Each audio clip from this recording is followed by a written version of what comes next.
Hey everybody, Ed the Impala guy here. Welcome back to the channel. Today we did a little shopping in the spirit of Black Friday, and we went to the U-Pull yard up in Mason, Michigan, and picked up some stuff.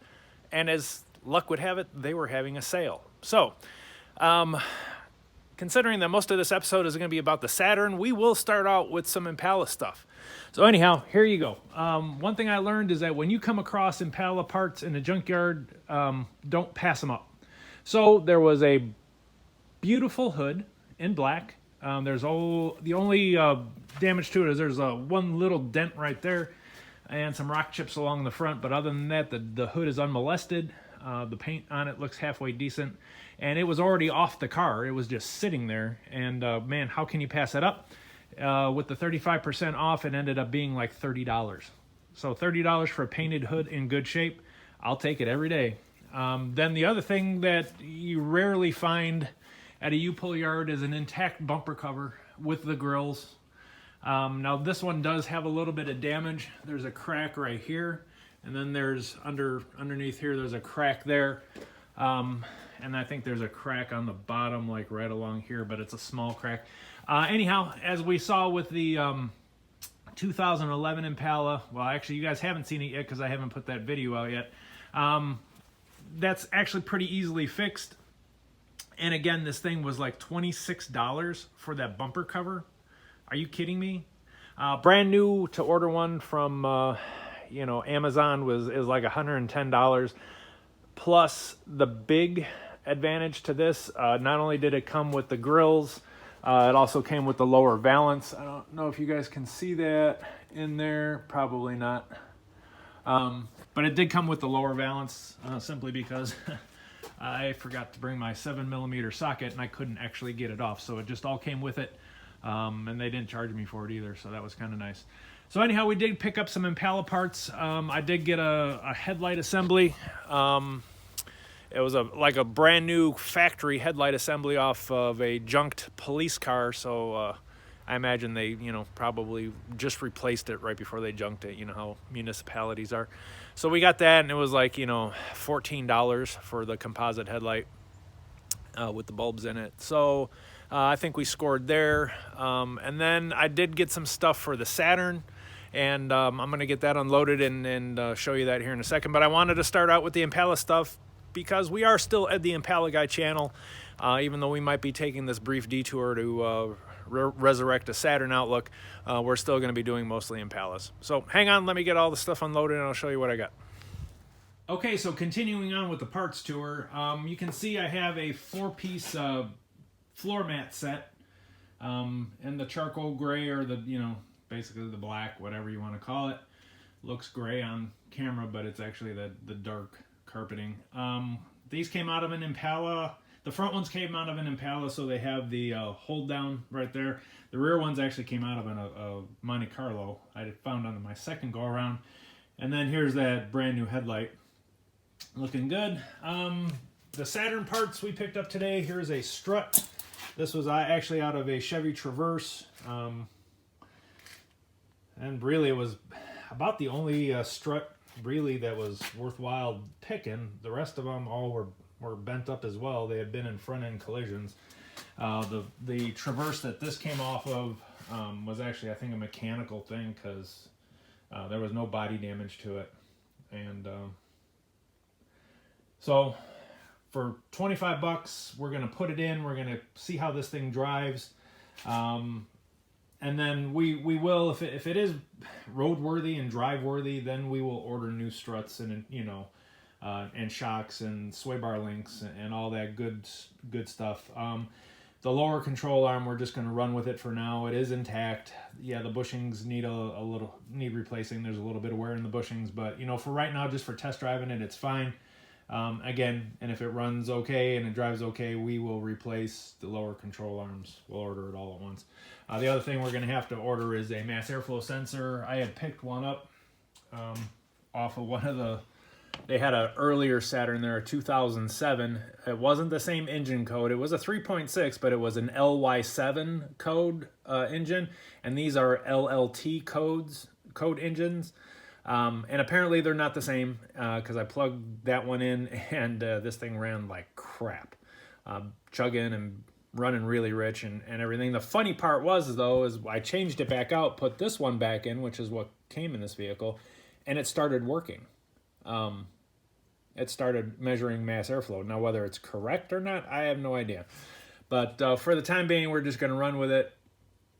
Even if it isn't measuring airflow, it will run in a default fuel strategy, and we'll motor on down the road. The other thing we got today was I picked up one of these Saturn center caps. It literally was laying on the ground next to the Chevy Traverse where I got that. It was just bizarre. So anyhow, we got the Saturn center cap. And we got this little piece right here, which goes right back there. And you can see that one's all bent up and bent out of shape, so we'll be replacing that. So I'm hoping get a little bit of time out here tonight, replace this strut. It's a fairly simple operation. We got to pull the cowl here. Really, we got to just get the cowl up enough to get under it. There's 3 15-millimeter nuts for the top of the strut, and then we got the attaching bolts down there. And simply a matter of disconnecting that, disconnecting the sway bar link, and we're good to go. So anyhow, stay tuned. We'll be back in a minute, and we'll get this party started. Okay, folks. I didn't really mean for this to be a step-by-step, because this isn't really the last time we're going to do this. But in case you were wondering, on the Outlooks, Acadias, Traverses, and the Buick Enclaves, you need to get under the cowl to get the 3 15-millimeter nuts. It's usually easier when the windshield wiper arms come off and you can lift the cowling totally off. Mine are stuck on, and my pullers that I have aren't working on the arms. So I just kind of did a little prop rod here, and I'm reaching in. The other end of it is a couple bolts and some nuts. And you can see now, the one on the right is the old one, and the one on the left is the one I got from the junkyard. And you can see that it's bent right there. That's where it's bent. So, like I said, hopefully we get we at least get this in so we can test drive it. That's all I'm really wanting. This strut isn't perfect either. You can see it's kind of messed up. The spring's messed up at the top here on the bearing plate. But that's okay as long as it is straight and will hold the wheel straight. That's all I'm concerned about. So I'm going to stick that in there, and we'll get the tire on, and hopefully next time you see me, I'm driving down the road in this thing. So hang on. All right, folks, here we go. We still have the service tire monitoring system, service StabiliTrak, traction control off. That's got to have something to do with something under there. Anyhow, change engine oil soon. That I already did. So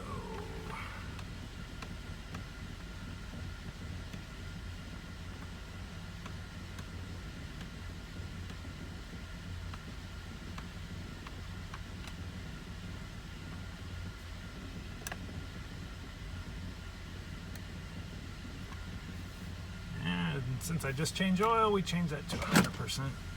All right, here we go. Moving under its own power. And the steering wheel is remarkably straight. Check engine light just came back on, so we have the codes, timing chain codes probably returned.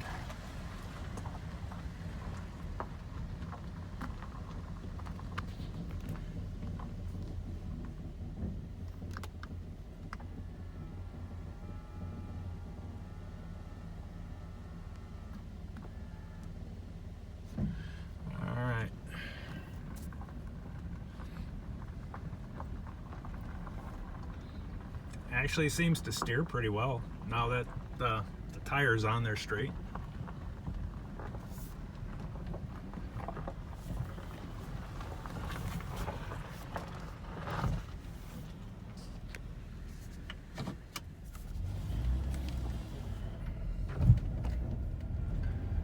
Okay, apparently I hit the stop button on the video.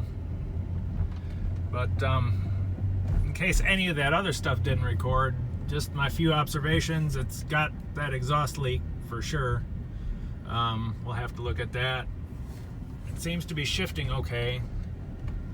Seems to accelerate okay. It's very bouncy. I definitely need new struts and new shocks. So, I mean, we were going to replace those anyhow, but this is what I wanted to see. Wanted to see whether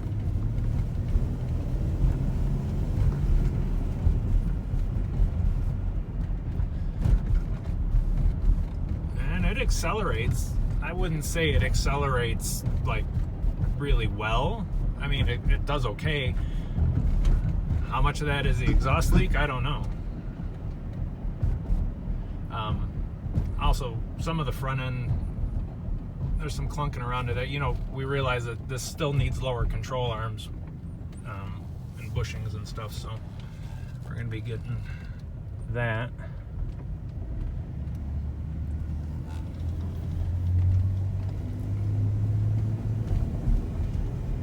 Yeah, you can hear that exhaust leak.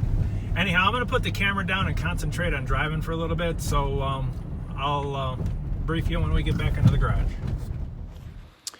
All right, folks, back from the test drive, and a couple observations. It's got a big exhaust leak, so we're going to need to tackle that.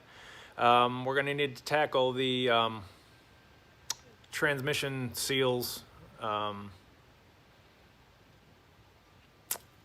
as you see, I don't know if you can see, but there's just a big spot of transmission fluid on the floor. You know, it runs and handles pretty well. I kind of like it. I mean, it needs struts and shocks, needs lower control arms, and probably, you know, sway bar bushings or sway bar links and bushings and stuff like that, which, you know, that's no big deal. It runs. The engine seems to run real well. It's just really hard to tell with the exhaust leak because you don't know, is it having exhaust leak because the exhaust is plugged? Does it have an exhaust? You know, what's the exhaust going to be like when there's no leak? Are we going to shoot it out the back? You know, are there going to be performance issues? Other than that, it handled really well. Believe it or not, it doesn't need an alignment. May need an alignment, but it tracks straight and the steering wheel's straight. The traction control thing is kind of a mystery though, because I hit the brakes and it does have ABS, even though it says the ABS system is inoperative, and it's really weird. So I'm wondering if there's just a fuse pulled somewhere, or a fuse blown, or a relay out. We'll have to. There's a lot of things that we're going to have to check into on this car. But the first thing we need to really do to it is I need to get the title rebuilt into a rebuilt title, not a salvage title, so I can get plates for it and I can drive it on the street. I would just get up and down the block and up and down the road a little bit, and you know, that's all. That's about as far as I'm willing to take this car. And then once we get the title rebuilt and I can get plates for it, we'll get insurance on it, and I'll probably start driving it as soon as we start cleaning up these little things. The transmission seals need to be done. I mean, they just need it needs to be done. I'll probably drop the trans pan and do a fluid flush. You know, the fluid's really dirty. But it shifts okay. It's a 6-speed, which is kind of weird. You know, it's my first 6-speed, so it shifts weird. Not used to that yet. So like I said, I'm just getting used to the car, but it seems to run well. It drives well. I like it. You know, I mean, I like the idea of the car. I like driving the car. So anyhow, that's where we're at for tonight. We're going to end the video right here. We'll shoot another video the next time we do something to it, which will more likely be some suspension work or the trans work. We'll keep you updated along the way with this thing. This is going to be a fun little project, and then it's going to replace that as my daily driver. Anyhow, thanks for stopping in. Thanks for watching all the way through this.